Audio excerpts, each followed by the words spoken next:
5 nightmares that happen after you remarry at 60. Don't say yes until you know this. Welcome to Wise Life After 60. So grateful to have you here. Have you ever noticed how the older we get, the quieter the world seems to become, yet the questions inside us grow louder? Maybe it's after dinner, when the house is still and the TV hums in the background. Maybe it's at the grocery store, watching another couple choose apples together. Or maybe it's just that soft ache that whispers, "I miss having someone to talk to in the evenings." If you're in your 60s or 70s and thinking about remarrying, whether you've been widowed, divorced, or simply found new companionship later in life, first let me say this: your heart is still full of life. Wanting love, comfort, or even just someone to share a laugh with is not only understandable, it is deeply human. But here's something not many people will tell you. Marriage over 60 is a whole different world. It's not about raising children or chasing careers anymore. It's about protecting what you've built, preserving your peace, and living the years ahead with clarity and care. That's why today, on Wise Life After 60, I want to have a real conversation, just you and me, about the hidden struggles that come with remarrying after 60. Not to frighten you, but to help you see clearly. Because love after 60 can be a beautiful gift, but only if it stands side by side with wisdom. So before you say yes, let's look at 5 very real nightmares that can follow when we step into marriage again too quickly. Before we begin, if something I share today reminds you of your own journey in love after 60, I'd be honored if you'd subscribe to Wise Life After 60 and pass this along to a friend who could use a little hope in her heart.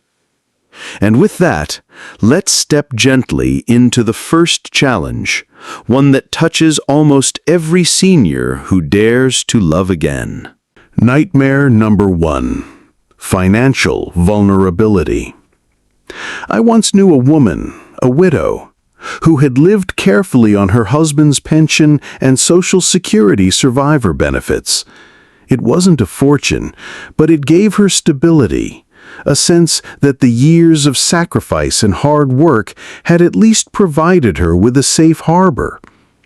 Then, after years of loneliness, she found someone kind who asked her to marry him. She said yes. Within months of that marriage, her survivor benefits were gone. Nearly a third of her monthly income disappeared overnight. No one had warned her that remarriage at her age could cancel the very benefits she depended on. That story has stayed with me because it showed me how quickly a decision of the heart can ripple through every part of life. Many people believe that by the time we reach our 60s, we've figured money out. We've saved, paid off mortgages, maybe helped children launch, and finally reached a point of balance. But here's the truth. Marriage over 60 can instantly reshape finances in ways we don't expect. When we say "I do," the law often sees us not as 2 individuals, but as one unit. Bank accounts that we thought were separate can suddenly be considered joint. Debts we never signed up for can become shared responsibility. And pensions or retirement plans we assumed were untouchable can change in value or even vanish. For those of us who worked decades to build a modest safety net, that's not just money. It's our independence, our choices, our ability to breathe without fear. I've also seen couples in senior romance enter marriage with the best of intentions, promising to keep things separate. They mean it sincerely. But when illness comes, when bills pile up, when life throws a curveball, those separate lines blur. What begins as a simple arrangement can turn into a tangled knot of obligations. The philosopher Seneca once wrote, "It is not the man who has too little, but the man who craves more that is poor." Yet in our later years, it is not craving more that makes us poor. It is losing what we already have because we didn't see the risks clearly. That loss can weigh heavier than any desire. So if you find yourself thinking about remarriage after 60, pause long enough to look closely at the financial map beneath your feet. Ask the hard questions. What will this mean for my retirement income, for my Social Security or pension, for the legacy I hope to leave behind? These questions may feel unromantic, but they are acts of love too. Love for yourself, for your children, for the life you have carefully built.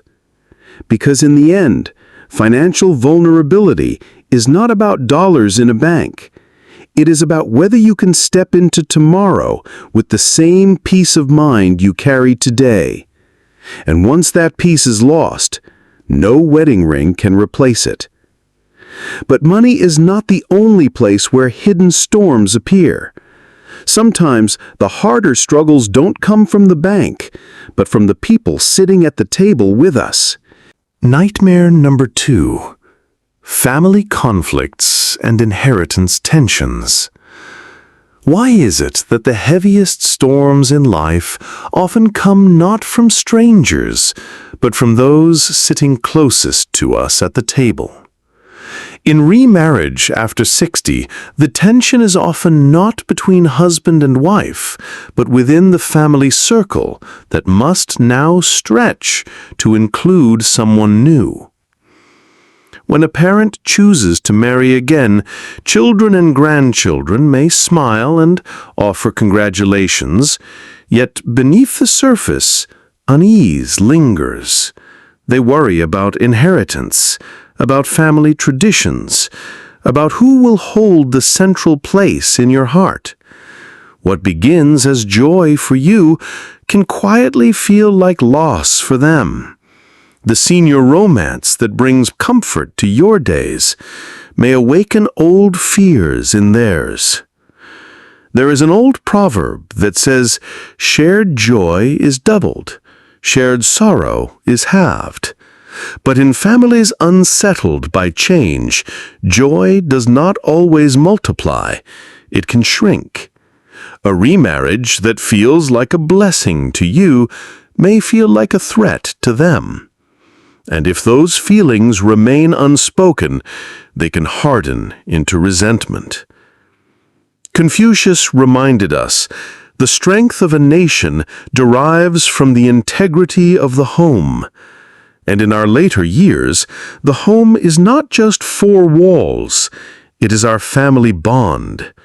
Protecting that bond matters as much as protecting our finances or our health.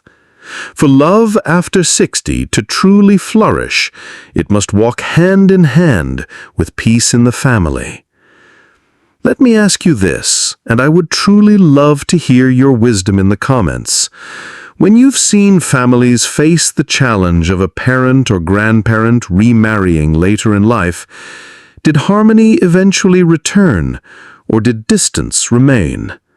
Sharing your story might be the quiet guidance another senior needs at this very moment. In the end, family conflicts and inheritance tensions remind us that marriage over 60 is not just the joining of two hearts, but also the meeting of two legacies. And if we are not careful, those legacies can be clouded by conflict instead of strengthened by love.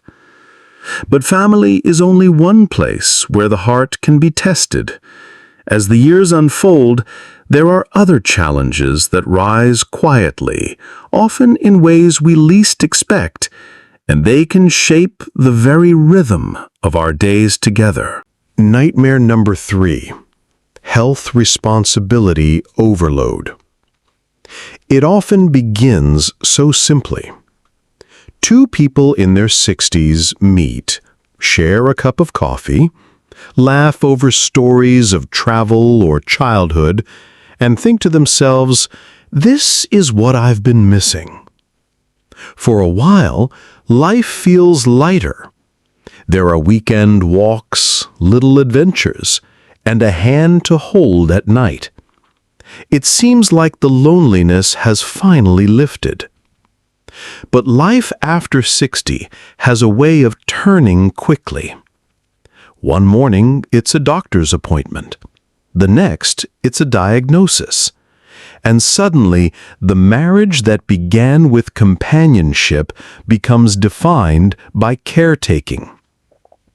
I once saw this happen to an old friend who remarried with joy, only to find herself years later organizing pillboxes, managing hospital visits, and sleeping with one ear open. She loved him deeply, but she admitted one day, with tears in her eyes, "I didn't realize I was also saying yes to becoming a nurse again." This is the weight of health responsibility overload. At this stage, illness does not feel like an exception. It feels like a visitor who is always just outside the door.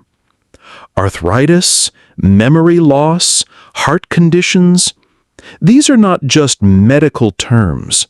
They are the shadows that can reshape our daily lives. And when they arrive, love can start to feel less like a dance and more like a duty. Philosophy reminds us of this paradox.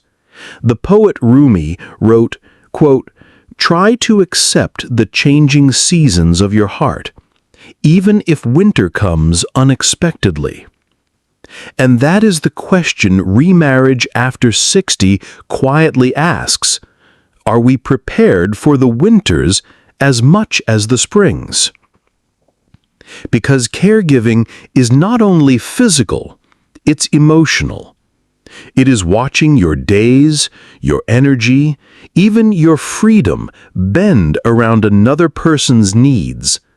And for many seniors, it can feel like reliving the sacrifices of the past just when we thought we had finally earned our rest.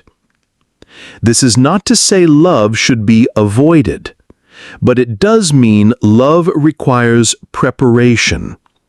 To remarry at this age without considering health is to build a house on sand. We must ask ourselves, if frailty comes tomorrow, will I have the strength, the patience, the support to remain whole? Health responsibility overload teaches us that the test of senior romance is not found in candlelit dinners or travel plans. It is found in the long nights, the fragile mornings, the quiet courage of facing sickness together. And if we are not ready, the very love we hoped would set us free can become the chain that binds us. Still, as heavy as these burdens may be, there is another risk of remarriage that is subtler yet just as powerful. It does not show up in the body, but in the spirit, in how much freedom we are willing to surrender after years of finally living on our own terms. Nightmare number 4. Loss of personal freedom. There is a quiet treasure that many of us discover only after 60. It is not wealth or travel or even perfect health. It is freedom. The freedom to wake when we wish, to shape our days around our own rhythms, to decide how we spend the precious hours that remain. After decades of caring for others, of raising children, building careers, or tending to spouses, there comes a season when life finally feels like our own. But remarriage at this stage, even when filled with love, asks us to share that freedom again. Suddenly, our mornings are not only ours, our choices are not solely our own, and the independence we worked so hard to build begins to shift. This is not about control, but about the simple reality that marriage is a joining of lives, and joining lives means adjusting, compromising, and sometimes letting go of the routines and solitude that gave us peace. Philosophy often reminds us that freedom is the foundation of dignity. Jean-Jacques Rousseau once wrote, "Man is born free, and everywhere he is in chains." In our later years, those chains are not forged by society, but the commitments we willingly accept. The question becomes, are we ready to trade pieces of our freedom for the warmth of companionship?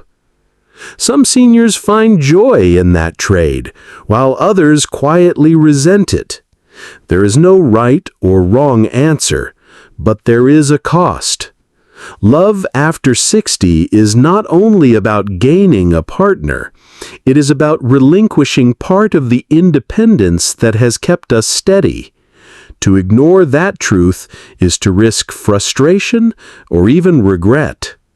So let me ask you, and I truly hope you'll share in the comments, if you were faced with choosing between keeping your freedom or sharing your life again, which would you choose and why?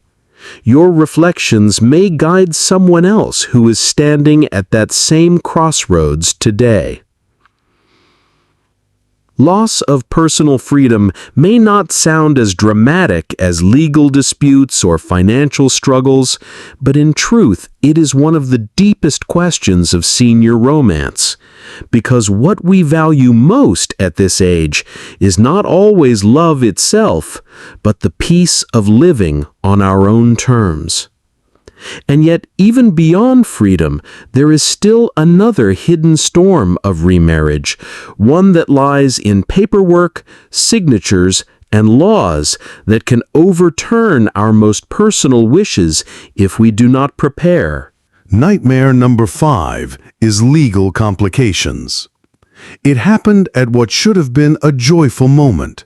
A man in his late 60s had remarried, and after a few years, his grown children gathered for a family dinner at his home. The meal was warm, the laughter genuine. Then someone casually mentioned the future of the house, the same home where those children had grown up. He smiled and said, "Don't worry, I already wrote all of that into my will years ago." What he didn't realize was that the moment he remarried, the will had lost its power. By law, his new wife now had automatic rights that overrode the promises he thought were secure. His children, who had felt comforted, were suddenly shocked. Within weeks, old certainties turned into tense conversations, and the man found himself caught in a storm he never expected. Not over love, but over legal documents he thought were settled long ago. This is the hidden edge of remarriage after 60. We believe our intentions will carry weight, but the law is colder than memory. With a marriage certificate, inheritance plans, property ownership, even medical decisions can shift. It is not malice, it is simply the machinery of the legal system taking over where we left gaps. Imagine falling ill and expecting your daughter to step in, only to discover that legally it is your new spouse who must decide. Imagine believing your grandchildren's college fund is safe, only to see it tied up because your estate plan no longer stands. These are not dramatic stories from a courtroom. They are quiet realities happening in kitchens, hospitals, and families every day. Aristotle once said, "The law is reason free from passion." That truth feels especially sharp here. The law does not consider the tenderness of our histories or the love we hold for family. It only recognizes what is written and updated. That is why senior marriage tips always stress this. Before you say, "I do again," make sure your paperwork says what your heart intends.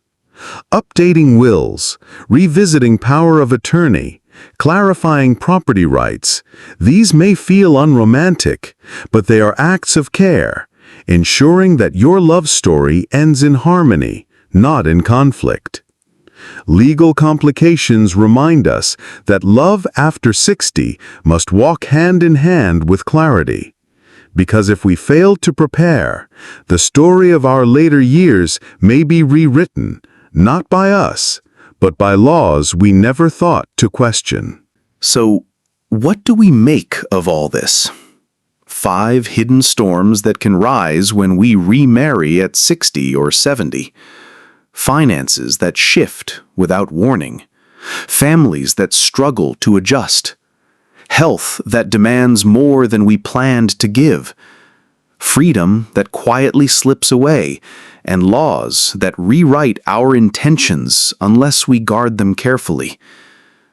Some might hear all this and feel discouraged, as though love after 60 is too risky, too complicated, too heavy to be worth it. But I don't believe that. What I believe, and what life has taught me, is that love is still possible, but only when it walks hand in hand with wisdom. We are not in our 20s anymore, rushing forward with blind hope. We are wise elders now, shaped by decades of experience, carrying the scars and the lessons of a lifetime. To step into love at this age is not about pretending we are young again. It is about honoring the life we've already lived, while choosing companionship with open eyes. So if you are standing at the threshold of remarriage, ask yourself, am I ready for the whole of it? The joy, the burdens, the adjustments, and the legal realities. Can I protect my independence while still opening my heart? These are not cold questions. They are acts of self-respect and acts of love for those who depend on you. And if the answer is yes, then let it be a yes spoken with strength, not a hurried yes, not a yes born only of loneliness, but a yes that grows out of wisdom. Because the truth is, marriage over 60 can still be a blessing, but only when it adds to your peace instead of stealing it. I hope these reflections have given you clarity. Perhaps they stirred memories of your own journey or reminded you of decisions still to be made. My wish is not to tell you what to do, but to give you the tools to see clearly. Because in the end, clarity is the greatest gift we can carry into the later chapters of life. If this conversation touched you, I invite you to share it with someone you care about, or leave your thoughts below. Your story may be the light another senior is looking for tonight. And if you'd like to stay part of these gentle talks, don't forget to subscribe to Wise Life After 60, where we keep exploring the questions that truly matter. May your days be steady, your choices clear, and your heart open only to the love that adds to your peace.